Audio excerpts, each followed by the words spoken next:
নমস্কার, শুভ সন্ধ্যা।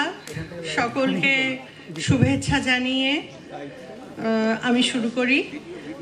আর একটা ছোট্ট কথা বলি, সম্প্রতি কবি জয় গোস্বামীর একটি সাক্ষাৎকারে বলেছেন যে তিনি আর কবিতা প্রকাশ করবেন না, কেননা একটু অভিমানী সুরই ছিল যে তার সেরকম পাঠক পাঠিকার কাছ থেকে সেই সমাদরটা তিনি পাচ্ছেন না।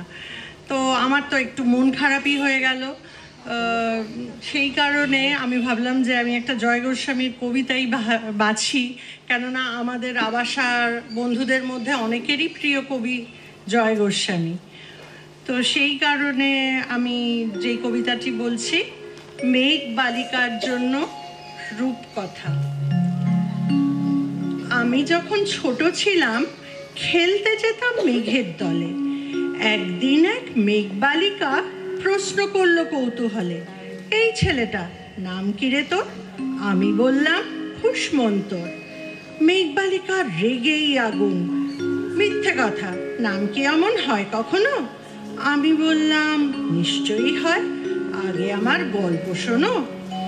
সে বলল শুনবো না, যা, সেই তো রানী, সেই তো রাজা, সেই তো একই ঢাল তলোয়ার, সেই তো একই রাজার কুমার পক্ষীরাজে, শুনবো না আর ওসব বাজে। আমি বললাম তোমার জন্যে নতুন করে লিখবো তবে। সে বলল সত্যি লিখবি? বেশ, তাহলে মস্ত করে লিখতে হবে, মনে থাকবে লিখেই কিন্তু আমায় দিবি। আমি বললাম তোমার জন্য লিখতে পারি এক পৃথিবী। লিখতে লিখতে লেখা যখন সবেমাত্র 2-4 পাতা, হঠাৎ তখন ভূত চাপলো আমার মাথায়। খুঁজতে খুঁজতে চলে গেলাম ছেলেবেলার মেঘের মাঠে। গিয়ে দেখি চেনা মুখ তো একটিও নেই এই তল্লাটে। ওরই মধ্যে একজনকে মনে হলো অন্যরকম। এগিয়ে গিয়ে বলি তাকে, তুমি কি সেই মেঘবালিকা? তুমি কি সেই? সে বলেছে মনে তো নেই, আমারও সব মনে তো নেই। আমি বললাম তুমি আমায় লেখার কথা বলেছিলে। সে বলল সঙ্গে আছে, ভাসিয়ে দাও গায়ের ছিলে। আর হ্যাঁ শোনো, এখন আমি মেঘ নেই আর, সবাই এখন বৃষ্টি বলে ডাকে আমায়।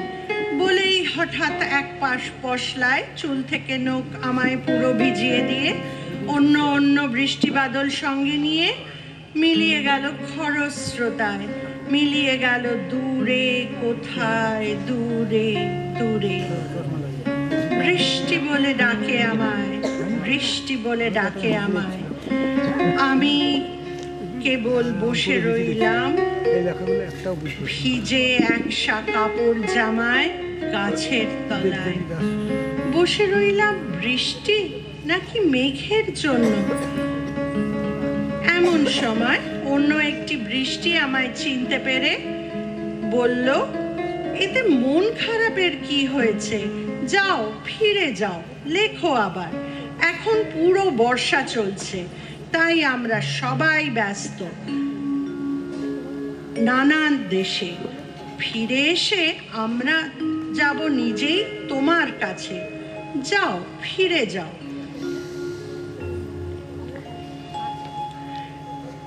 এক পৃথিবী লিখবো আমি, এক পৃথিবী লিখবো বলে ঘর ছেড়ে সেই বেরিয়ে গেলাম। ঘর ছেড়ে সেই ঘর বাঁধলাম গহন বনে। সঙ্গী শুধু কাগজ কলম, একাই থাকবো, একাই দুটো ফুটিয়ে খাবো।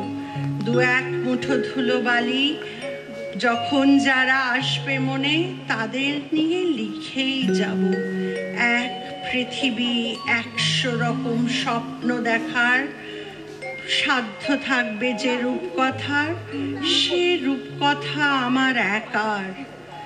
ঘাড় গুজে দিন লিখতে লিখতে, ঘাড় গুজে রাত লিখতে লিখতে, মুছেছে দিন মুছেছে রাত। যখন আমার লেখার হাত অসাড় হলো, মনে পড়ল সাল কি তারিখ, বছর কি রাত, সেসব হিসেব আর ধরিনি। লেখার দিকে তাকিয়ে দেখি এক পৃথিবী লিখব বলে একটা খাতাও শেষ করিনি। সঙ্গে সঙ্গে ঝমঝমিয়ে বৃষ্টি এলো খাতার উপর, আমার আজীবনের লেখার উপর। বৃষ্টি এলো এই অরণ্যে, বাইরে তখন গাছের নিচে নাচছে ময়ূর আনন্দিত। এ গাছ ও গাছ, উঠছে পাখি, বলছে পাখি, এই অরণ্যে কবির জন্যে আমরা থাকি। বলছে ওরা কবির জন্যে আমরা কোথাও, আমরা কোথাও, আমরা কোথাও হার মানিনি।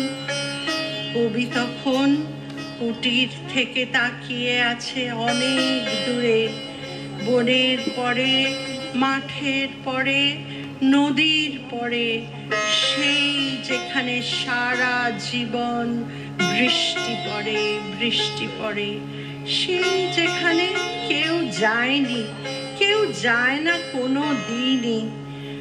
আজ সে কবি দেখতে পাচ্ছে সেই দেশে, সেই ঝর্ণা তলায় এদিক ওদিক ছুটে বেড়ায় সোনায় মোরা মেঘ হরিণী, কিশোর বেলার সেই হরিণী।